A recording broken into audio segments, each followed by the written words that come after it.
Hello students, कुछ नए प्रश्नों के साथ मैं एक बार फिर से आप लोगों के बीच में आया हूँ। प्रश्न बहुत ही महत्वपूर्ण है, भारतीय राष्ट्रीय आंदोलन से जुड़ा हुआ प्रश्न है और ये प्रश्न हर कंपटीशन की तैयारी करने वाले स्टूडेंट्स के लिए बहुत ही महत्वपूर्ण है।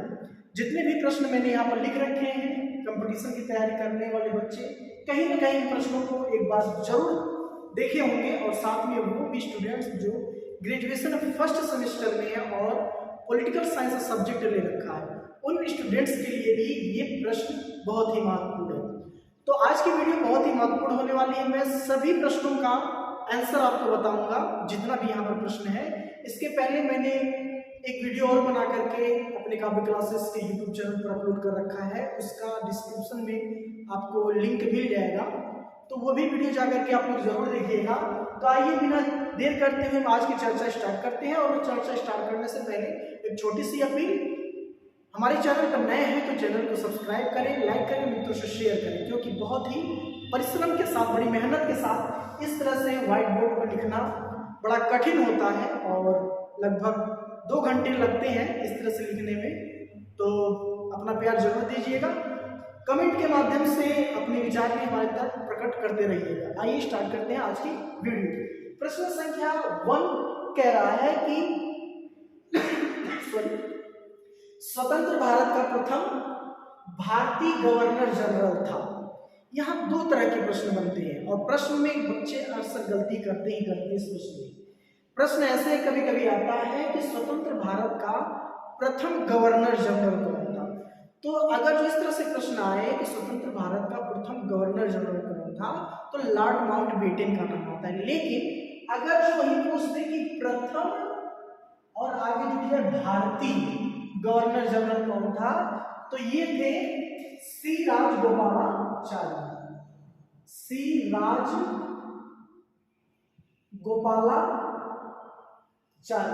ये प्रश्न बहुत ज्यादा कंफ्यूज करता है स्टूडेंट को, विद्यार्थियों को।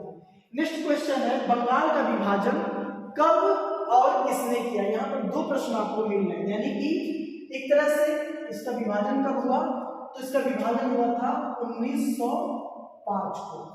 दूसरा प्रश्न यहाँ पर मिला है किसने किया, तो लॉर्ड कर्जन के समय बंगाल का विभाजन हुआ था। यानी कि 1905 में बंगाल का विभाजन हुआ, किसने किया, लॉर्ड कर्जन ने किया।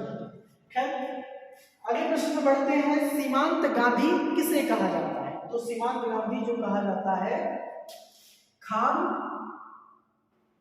गफ्फार खान को कहा जाता है। सीमांत गांधी खान गफ्फार खान को कहा जाता है। नेक्स्ट क्वेश्चन है, बहुत ही महत्वपूर्ण प्रश्न है, तुम मुझे खून दो मैं तुम्हें आजादी दूंगा। ये किसका नारा था। तो बहुत ही पॉपुलर नारा है, अक्सर दिखने में आसान है, हम लोग बचपन से ही सुनते आ रहे हैं। जब हम प्राइमरी में एडमिशन लेते हैं, हमारा एडमिशन होता है, उसी समय हमें इस तरह के नारे को सुनने को मिलता है, चाहे गणतंत्र दिवस हो, चाहे स्वतंत्रता दिवस हो। तो इस नारे को किसने दिया था, तो सुभाष चंद्र बोस ने दिया था। नेताजी सुभाष चंद्र बोस ने ये नारा दिया था। बढ़ते हैं अगले प्रश्न पर। प्रश्न कह रहा है अगला, 1857 के प्रथम स्वतंत्रता संग्राम के विद्रोह का नेतृत्व बिहार में किसने किया। तो मैं आपको बता दूं कि 1857 का जो प्रथम स्वतंत्रता संग्राम हुआ था, वो भारत के कोने कोने में हुआ था। तो अलग अलग जगहों पर 1857 की क्रांति की बागडोर अलग अलग देशभक्तों के हाथों में थी। तो यहाँ पर कह रहा है कि बिहार में 1857 की क्रांति का नेतृत्व करने वाला कौन था, तो यहाँ पर नाम आता है कुंवर सिंह का। कुंवर सिंह ने 1857 की क्रांति का नेतृत्व बिहार में किया था। नेक्स्ट क्वेश्चन है, ब्रिटिश भारत की राजधानी कोलकाता, यानी कि पहले कलकत्ता थी, आज क्या है, कोलकाता है, के स्थान पर दिल्ली कब स्थानांतरित की गई या बनाई गई। यानी कि भारत की पहले राजधानी कोलकाता थी और कोलकाता से दिल्ली कब बनाई गई, वही पूछ रहा है। आसान सा प्रश्न है। तो ये 1911 में बनाई गई थी। बढ़ते हैं अगले प्रश्न पर। प्रश्न 1857 की क्रांति से ही संबंधित है। प्रश्न कह रहा है कि 1857 की क्रांति का कानपुर में नेतृत्व सेना का किसने किया था, यानी कि 1857 की जो क्रांति हुई थी उसका जो नेतृत्व था वो कानपुर में किसने किया था? इसका नेतृत्व किया था नाना साहेब। नाना साहेब ने 1857 की क्रांति की बागडोर कानपुर में संभाली थी। दोस्तों वीडियो अच्छा लग रहा हो तो अपने दोस्तों से शेयर जरूर करिएगा। बढ़ते हैं अगले प्रश्न पर। अगला प्रश्न कह रहा है कि 1857 की क्रांति का नेतृत्व लखनऊ में किसने किया था? तो इसका जो नेतृत्व लखनऊ में किया था वो हजरत महल ने किया था, बेगम हजरत महल ने किया था।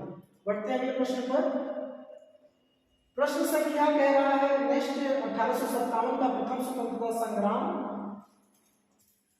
संग्राम का सरकारी इतिहासकार कौन था? तो जो सरकारी इतिहासकार था उनका नाम था S.N. सेन। बहुत ही महत्वपूर्ण प्रश्न है। तो सरकारी इतिहासकार के रूप में हम S.N. सेन को जानते हैं। स्वदेशी आंदोलन का प्रारंभ किया गया भारत में, तो ये तभी हुआ था जब लॉर्ड कर्जन के द्वारा 1905 में बंगाल का विभाजन किया गया था। उसी समय स्वदेशी आंदोलन का प्रारंभ माना जाता है। पढ़ते हैं नेक्स्ट क्वेश्चन पर। नेक्स्ट क्वेश्चन कह रहा है कि भारतीय राष्ट्रीय कांग्रेस के दूसरे अधिवेशन की अध्यक्षता किसने की? यानी कि भारतीय राष्ट्रीय कांग्रेस का पहला अधिवेशन कब हुआ था? तो 1885 में हुआ था। तो पहले अधिवेशन के जो अध्यक्ष थे वो थे व्योमेश चंद्र बनर्जी। लेकिन यहाँ पर पूछ रहा है कि दूसरे अधिवेशन के अध्यक्ष कौन थे? तो यहाँ हो जाएगा दादा भाई नौरोजी। दादा भाई नौरोजी दूसरे अध्यक्ष थे भारतीय राष्ट्रीय कांग्रेस के। नेक्स्ट क्वेश्चन है 1909 के एक्ट को किस और नाम से जाना जाता है? तो ये जाना जाता है मार्ले मिंटो के नाम से। मार्ले भारत के सचिव थे और लॉर्ड मिंटो भारत के वायसराय थे। नेक्स्ट क्वेश्चन कह रहा है मॉन्टेग्यू चेम्सफोर्ड सुधार अधिनियम कब प्रकाशित किया गया? तो ये किया गया था 1919 में। यह 1919 में किया गया था। अब यहाँ भी वही कहानी आ जाती है। मॉन्टेग्यू भारत के सचिव थे उस समय ब्रिटिश सरकार के, और चेम्सफोर्ड जो थे वो गवर्नर जनरल थे। बढ़ते अगले प्रश्न पर। केंद्र में द्वैध सदनात्मक व्यवस्था किस वर्ष की गई? यानी कि आज जो केंद्र स्तर पर दो सदन हमको देखने को मिलते हैं, एक लोकसभा दूसरा राज्यसभा, वह व्यवस्था कब की गई थी? तो यह है मॉन्टेग्यू चेम्सफोर्ड सुधार अधिनियम के तहत ही 1919 में की गई थी। काफी इंपॉर्टेंट क्वेश्चन है, प्रत्येक क्वेश्चन इंपॉर्टेंट है। बढ़ते हैं अगले प्रश्न पर।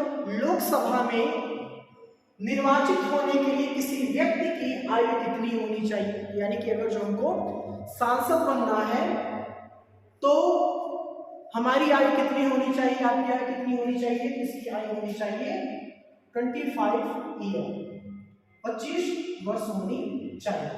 बढ़ते अगले प्रश्न पर। कथन से संबंधित प्रश्न है। आओ हम पुरुषों की तरह बोले और घोषणा कर दें कि अटूट राजभक्त हैं। यह कथन किसने कहा है? तो ये कथन कहने वाले हैं भारतीय राष्ट्रीय कांग्रेस के दूसरे अध्यक्ष, जिनका नाम है दादा भाई नौरोजी। ये स्टेटमेंट जो है वो दादा भाई नौरोजी का है। नेक्स्ट क्वेश्चन क्या कह रहा है? प्रथम गोलमेज सम्मेलन आयोजित हुआ था। यानी कि पहला गोलमेज सम्मेलन कहाँ आयोजित हुआ था, कब आयोजित हुआ था, द्वितीय गोलमेज सम्मेलन कब और कहाँ आयोजित हुआ था, और तृतीय गोलमेज सम्मेलन कब और कहाँ आयोजित हुआ था। ये जो तीनों गोलमेज सम्मेलन है ये बहुत बार पूछा जाता है और स्टूडेंट्स अक्सर कंफ्यूज होते हैं इसको लेकर कि प्रथम कब हुआ था, द्वितीय कब हुआ था और तृतीय कब हुआ था। तो आशा करता हूं कि आज से आपका कंफ्यूजन दूर हो जाएगा। तो प्रथम हुआ था 1930 को, द्वितीय हुआ था 1931 को और तृतीय हुआ था 1932 को। एक बात यहाँ पर ध्यान रखिएगा, महात्मा गांधी ने 1931 के गोलमेज सम्मेलन में हिस्सा नहीं लिया था बल्कि उन्होंने 1931 में लिया था। तो ये था सारा महत्वपूर्ण प्रश्न। वीडियो अच्छा लगा हो तो चैनल को सब्सक्राइब जरूर करिएगा, मित्रों से शेयर करिएगा। मिलते हैं अगले कुछ महत्वपूर्ण प्रश्नों के साथ।